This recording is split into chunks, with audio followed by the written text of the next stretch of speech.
A few years ago, my biological father passed away, leaving my mom, my older half-brother, Kyle, and me to figure things out on our own. His death still feels surreal sometimes, and it has left a deep impact on our family. I'm sure that if my dad was still here, my mom would have never committed this fraud and things would have been much simpler for all of us. To give you some context, my mom was actually married before I was born. She and her first husband, Vincent, had my older brother, Kyle. While my mom was still married to Vincent, she started working with my dad when she joined the same company. They were co-workers, and from what I've gathered, they didn't have any intentions of starting a relationship at first. But one night, after a work event or something, they got drunk, and one thing led to another. They ended up having a one-night stand, which neither of them expected to turn into anything more. They both assumed they would just go their separate ways after that night and never have to deal with each other again. But life had other plans. My mom ended up getting pregnant with me because of that night. It wasn't something either of them expected or planned for, and as you can imagine, it set off a chain of events that completely changed both of their lives. When my mom's first husband, Vincent, found out about this, their marriage couldn't survive the news and it fell apart. I'm not sure how exactly things unfolded on my dad's end, but his marriage also came to an end after this. The whole situation was messy and painful, and from what I understand, it was a difficult time for everyone involved. I don't really know why my parents decided to get married after that. I've wondered about it a lot over the years. Was it because they had genuinely fallen in love at some point? Or were they trying to prove to themselves and maybe to everyone else that what had happened between them wasn't just a mistake? Maybe they felt pressured to turn their one-night stand into something more meaningful to justify the upheaval they had caused in their lives. I'll probably never know for sure, but for whatever reason, they chose to get married and build a life together. When I was born, the only people who were there for me were my parents and my older brother, Kyle. Both my parents' families had essentially cut them off after everything that had happened. They were judged harshly for their affair and the way it tore apart their previous marriages, and unfortunately, I got caught in the crossfire of that judgment. I was just a baby, completely innocent in all of this, but because of the choices my parents made, I was pretty much shunned by my extended family. Both sides. My mom's family and my dad's didn't want anything to do with us, so that meant I grew up in a world where family gatherings, holidays with relatives, and childhood memories with cousins were all things I never got to experience. The only person close to my age was Kyle. As a result, my older half-brother became a big part of my life. Even though we have different dads, he never treated me differently. Growing up with him was normal to me, though our family dynamics were always a bit unconventional. My parents were always very focused on their careers. So once I started going to school, I quickly learned how to be independent. They were often too busy to be involved in the day-to-day aspects of my life. I had to look after myself for the most part, and my brother Kyle and I essentially raised each other. We grew up on a steady diet of frozen foods because cooking was never a priority in our house. Kyle, being older, naturally took on a protective role at school, always looking out for me while I did what I could to take care of him in return. We leaned on each other a lot. Initially, Kyle's dad, Vincent, was a huge part of Kyle's life, and every weekend he would come to take Kyle away with him so they could both spend time together. At first, Vincent didn't want much to do with me. After all, his son was living with the man who had disrupted his marriage, and I was a byproduct of the affair. But over time, Vincent started to see how close Kyle and I were, and to my surprise, he eventually began inviting me along on their weekend trips too. Vincent was the total opposite of my parents. I remember as a kid being struck by how warm and sunny his personality was, especially compared to my mom and dad, who were always so cold and distant.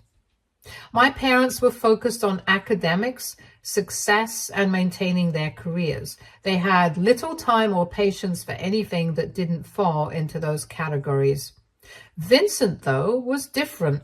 He didn't care about any of that. With Vincent, it was all about having fun and living in the moment. He would let Kyle and me play in the mud, dance in the rain, and just be kids in ways my parents never did. He would take us out fishing and teach us simple but essential things about life that my parents either overlooked or didn't value. I remember thinking as a child how much more alive I felt when it was just Vincent and Kyle. They were the only times I really felt free to just be a kid. My mom, however, never really saw Vincent in a positive light. When Vincent passed away suddenly, she was especially harsh about him during his funeral and mocked him to our faces, telling us how he wasn't successful and ridiculing the fact that he was just a mechanic working in a garage. I think part of her was just angry that he hadn't left much behind for her or Kyle in terms of money.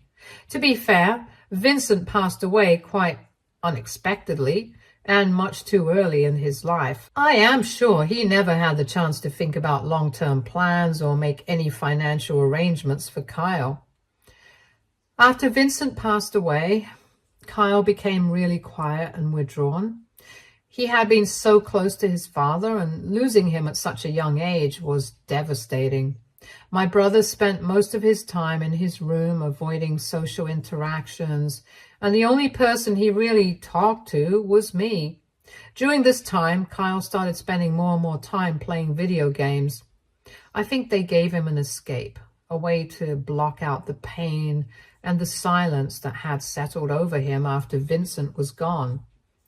But my parents didn't understand that. To them, the video games were just a distraction, something that was keeping him from focusing on his grades and his schoolwork. They only ever saw Kyle's declining grades and would yell at him for hours. They would also ground him, taking away his phone, his laptop, and his gaming station, essentially stripping him of all the things that brought him any comfort at home. I remember thinking how cruel it was that my parents couldn't see what Kyle was going through. They were so obsessed with academic performance and outward success that they didn't realize that my brother was grieving and needed support. Although my parents were often united when it came to punishing Kyle and me if we didn't meet their expectations, their own marriage was falling apart in every other way. Over the years, they had drifted far from each other and were essentially just roommates, sharing the same house. They rarely spent any time together and would stay out working late as they could. I don't remember ever seeing my parents hold hands or show any signs of warmth towards one another. Sometimes they would have nasty fights, especially whenever my dad would come home drunk. He would start these loud, ugly arguments with my mom, where he would basically blame my mom for everything that had gone wrong in their lives. My dad would tell her that it was her fault for getting pregnant with me in the first place and breaking up their marriage. My mom, in turn, would argue, telling him that she never needed him and that he could have asked her to abort me instead. I would feel so guilty whenever they fought, and would overhear them yelling about this. Hearing that kind of blame thrown around made me feel like my existence was just a burden on their lives. There was so much resentment between them, and they weren't afraid to let it spill out in front of me. It was a vicious cycle where neither of them wanted to be married anymore, yet they both stayed.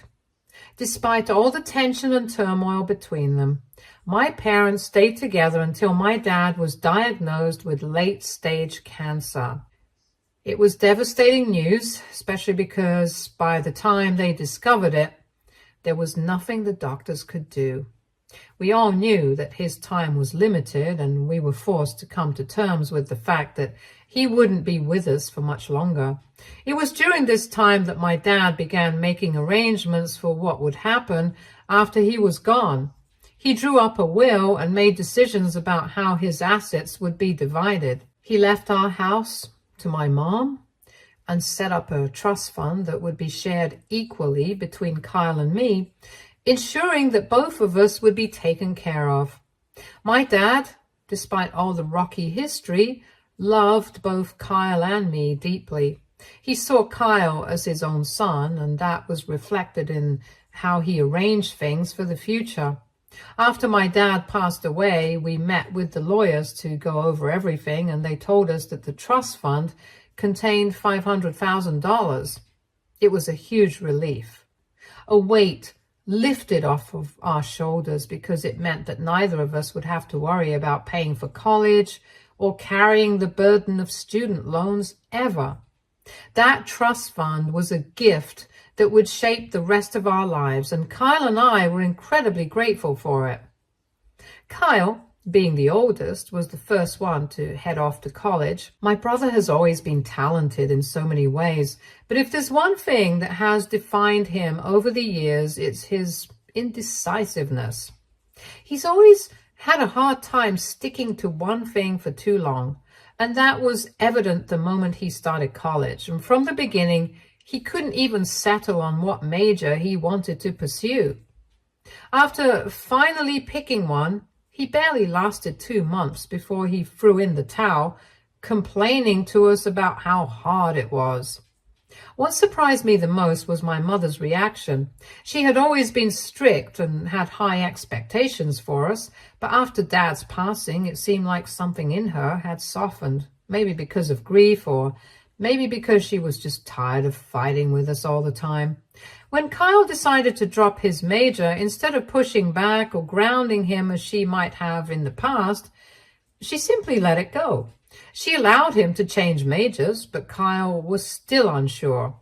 Every time he started studying something new according to his choice, he'd quickly get bored or find it too challenging and end up changing his major again. This cycle repeated itself 3 times in total. Of course, I knew about all this since my brother never hides anything from me, although I understood that finding the right path can be tough. It was also frustrating to watch my older brother go through this over and over again, especially knowing that the trust fund Dad left was being eaten up by each change. Still, Kyle eventually landed on what he now calls his dream degree, the one he says he was meant to pursue all along. This year is my turn to join college. I have worked hard all throughout high school, and I have been fortunate enough to get accepted into an Ivy League college with a partial scholarship. It is a huge achievement for me since I hadn't even expected it, and feels like a reward for all the effort I have put into my studies over the years. Last week, I sat down with my mom, excited to discuss the details of my upcoming college semester. I was thrilled about getting into an Ivy League school and thought my mom would be proud as well. But from the start, my mom's reaction was off. She didn't congratulate me or seem particularly excited about my acceptance, which was odd, considering what a big deal this was. Then, when I mentioned I had been awarded a partial scholarship, her eyes lit up with excitement. She immediately asked me how much the scholarship would cover, and once I told her, she seemed almost relieved. She quickly pointed out that between the scholarship and a part-time job, I could pretty much handle my college expenses all on my own. I was confused by this, especially because I had always assumed the trust fund Dad set up for me and Kyle would take care of my college costs. So I reminded her that I didn't need to get a job because I had my share of the trust fund waiting for me when I turned 18 in just a few months. Plus, with the demanding nature of an Ivy League education, I explained that I really needed to focus 100% on my studies without the distraction of a job. That's when my mom dropped the bombshell. She revealed that the trust fund was pretty much gone. I was completely taken aback, not understanding what she meant. My $250,000 share should still be sitting there untouched. I couldn't believe what I was hearing, so I asked her to explain, and that's when she started telling me how Kyle had used up all his portion of the trust fund, first when he changed his major 3 times, and now with his dream degree, he had been dipping into my share of the money to cover his education. I was in shock. How could this have happened? That money was supposed to be for both of us equally, and it was supposed to be there for me when I started college. I asked her why Kyle had been allowed to use my half of the trust, and she started to claim that she couldn't disappoint Kyle by refusing to pay for his dream degree. She reasoned that he was always the less academically inclined child, so for once, she just wanted to see him become someone successful. I argued that this wasn't fair, and that I needed my share of the trust fund regardless of what Kyle and she wanted. Hearing this, my mom argued back that since Kyle didn't have a scholarship like I did, he clearly needed the money more than I would ever need. She said that if I took the remaining funds, it would affect Kyle's future, and he might even have to give up on his degree midway through. She reasoned that instead of disrupting his career, I could let Kyle have the rest of the money since I had the scholarship to fall back on anyway. I was aghast. It felt like I was being asked to sacrifice my own future for Kyle's. Yes, he's my brother and I love him, but this was so unfair. I had worked incredibly hard to earn my place at this Ivy League school and to secure that scholarship.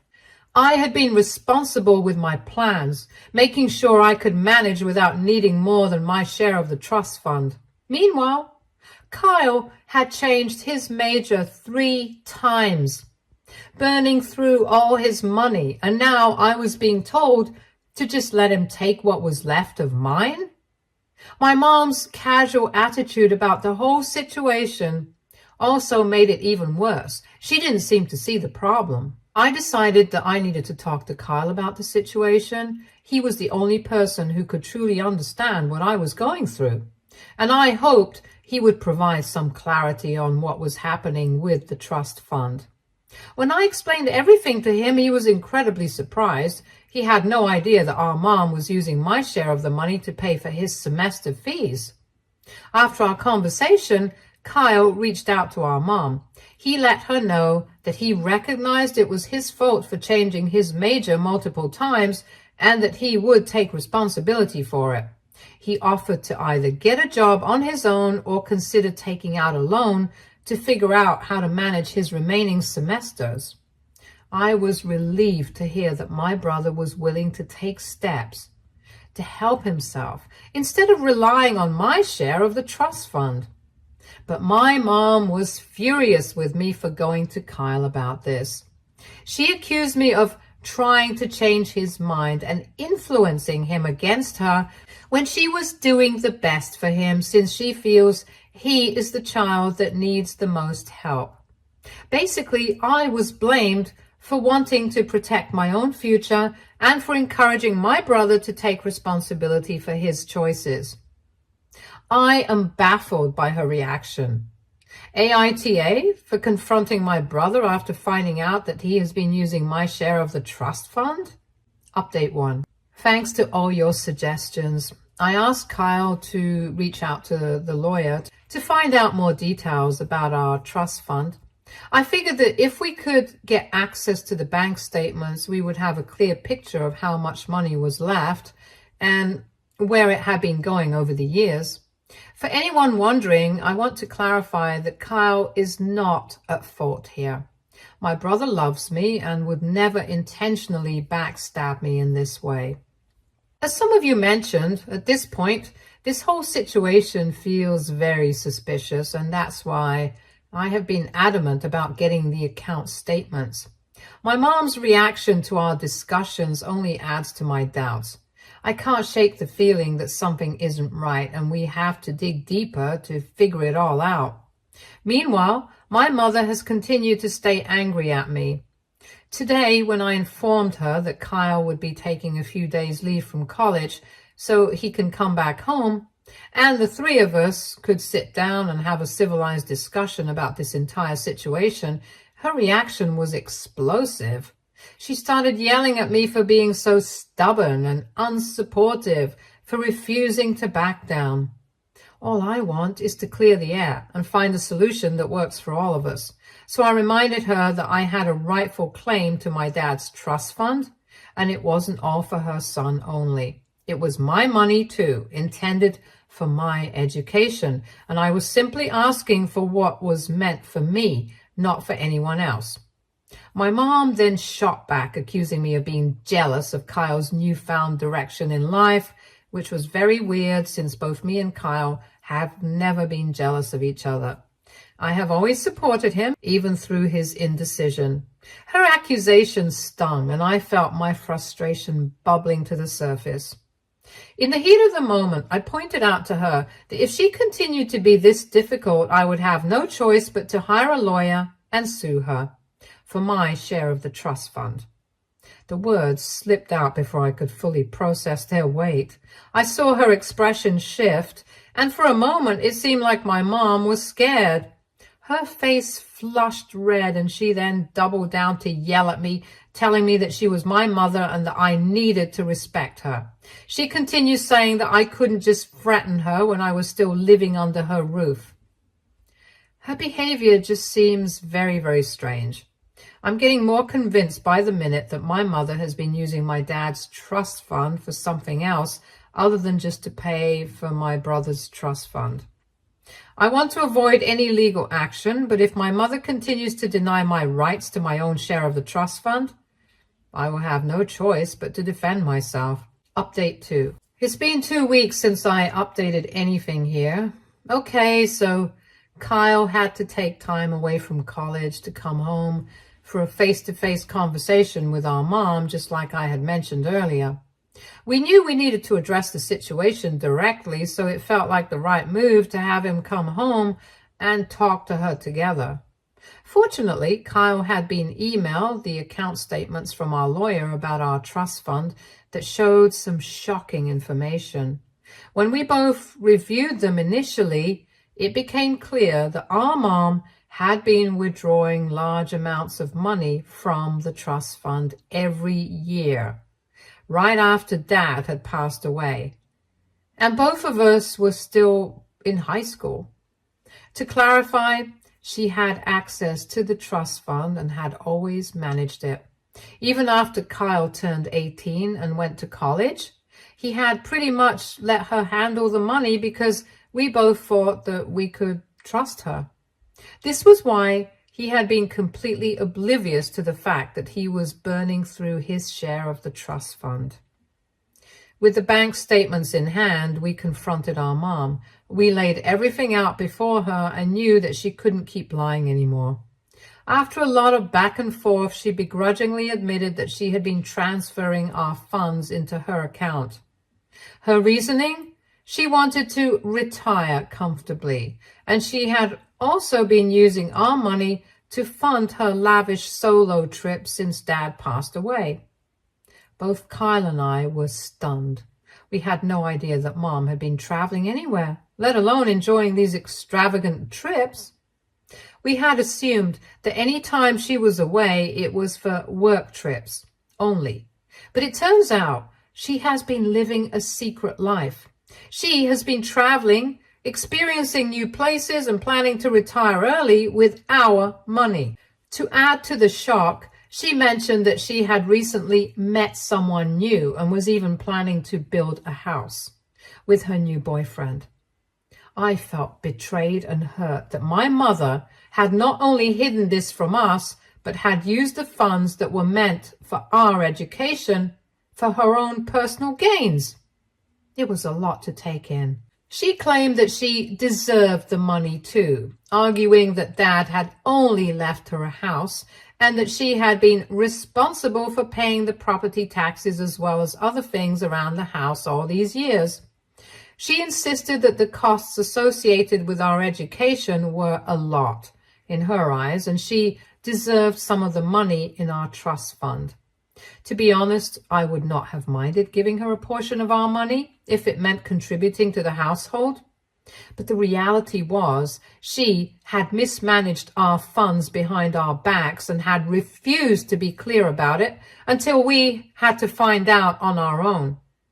The fact that there was almost nothing left in the trust fund was particularly distressing to me, especially since I was just about to start college. She had made poor choices, and it was unfair that we were now left to pick up the pieces. At that moment, I firmly told her, "Mom, I understand that you've been paying the property taxes and managing things on your end, but that doesn't excuse the fact that you drained our trust fund for your own desires. This money was meant for our education and our future.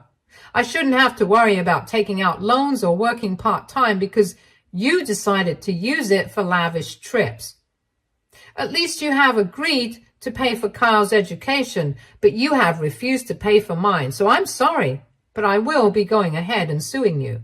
Hearing my words and seeing my serious expression seemed to rattle my mom. She immediately began to backtrack and mention that she could probably cover at least some of my college semesters. However, she reiterated again that I needed to get a part-time job to cover the remaining semesters. Kyle and I both felt the unfairness of her stance. After all, he didn't have a job, and yet she was somehow expecting me to shoulder this burden alone. When I pointed this out, she quickly tried to reason and guilt-trip me by saying that I was different from Kyle, labeling me as the stronger and more mature kid since my birth. She insisted that I could handle a part-time job along with my studies, unlike him. This was not only frustrating for me, but also an insult to Kyle. It felt pointless to keep arguing with her since she refused to budge. At that moment, I came to a conclusion. I had exhausted all my efforts to communicate and reason with her and needed to take a different approach. As several Redditors had recommended earlier, I have decided to contact a lawyer so I can move forward with the legal action against my mom. My brother understands that this is what I have to do now. Update 3. It's been 5 months since I last updated. I've been really busy with everything and almost forgot to update here. After I made the decision to sue my mom, it affected my family a lot. My mom was furious and would hurl insults at me, calling me arrogant and a gold digger, accusing me of trying to tear our family apart. Eventually, after my mom's lawyer saw all the evidence against her, they reached out to my lawyer for settlement discussions. My lawyer was confident that we would win this by a landslide since all evidence was stacked against my mom. During the mediation, my mom continued to remain combative. She claimed that she couldn't give me what I wanted and tried to emotionally manipulate me by saying her house could be at risk and that she might have to go into debt just to repay me. However, my lawyer didn't back down and argued back that it wasn't my responsibility to take care of my mother when I was the child in the relationship, and she had no right to take away what was rightfully mine. After much deliberation, my mom, thanks to her lawyer's repeated advice, reluctantly agreed to pay back my entire share of the trust funds. From what I know, she would have to deplete almost all of her life savings, which she basically stole from our trust fund, and will most probably have to keep working at her current job for a very long time to pay me off instead of retiring early like she had planned to. My mom will be transferring the funds directly to my bank account, which she won't be able to access anymore since I'm 18 now and it's under my name only. I have to admit that this whole process has been exhausting. It's draining to have to stand up against my own parent. My mom could have handled all of this peacefully before we ever had to involve lawyers. Still, I'm proud that I didn't back down, and I hope my dad would be proud of me too. Throughout all of this, Kyle has stayed in constant contact with me. He feels a lot of guilt regarding both me and Mom and is essentially caught in the middle. However, with the outcome of the settlement discussions, he's relieved that I won't have to worry about my college expenses anymore. Update 4. Hello, fellow Redditors. I just wanted to come here and quickly share that I'm currently in college. Legally, everything has been resolved with my mom after she paid me back the money she owed. However, personally, we no longer talk to each other as she still blames me for everything. That's okay. I can live with her disdain. Anyway, I love being on my own for the first time. My brother Kyle has been visiting me whenever he can. We continue to stay close despite what we have been through. Stay tuned for more stories from Argo Relationships.